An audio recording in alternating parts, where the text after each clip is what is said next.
హైదరాబాద్ లో రెవెన్యూ అధికారుల నిర్లక్ష్యం ఓ వ్యక్తి ప్రాణాల మీదకొచ్చింది. అక్రమ కట్టడాలు తొలగించిన సిబ్బంది ఇంట్లో ఎవరైనా ఉన్నారా లేరా అని కూడా చెక్ చేయకుండానే ఇంటిని నేలమట్టం చేశారు. సికింద్రాబాద్ జవహర్ నగర్ లో జరిగిన ఈ ఘటన అధికారుల పనితీరుకు అద్దం పట్టింది.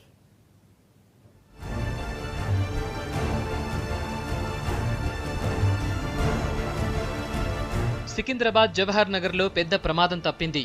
అధికారుల నిర్లక్ష్యం ఓ వ్యక్తి ప్రాణాలు పోయే వరకు తెచ్చింది. జవహర్ నగర్ పరిధిలోని దేవేందర్ నగర్ లో కొంతమంది పేదలు ఇళ్లు నిర్మించుకుని ఉంటున్నారు.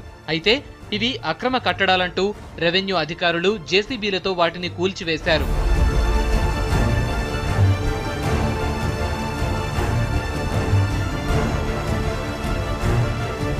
అయితే కూల్చివేతల సమయంలో ఇంట్లో మనుషులున్నదీ లేనిది చూసుకోకుండా కూల్చేయడంతో ఓ ఇంట్లో నిద్రపోతున్న శ్రీనివాస్ అనే వ్యక్తిపై గోడ కూలి పడింది.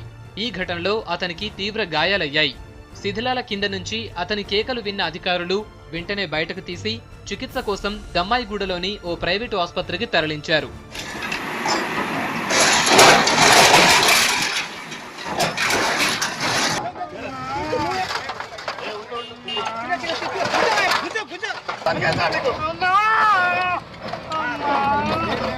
రెవెన్యూ అధికారుల కూల్చివేతలపై స్థానికులు మండిపడుతున్నారు. పేదల ప్రాణాలతో చెలగాటమాడుతున్నారని ఆగ్రహం వ్యక్తం చేస్తున్నారు.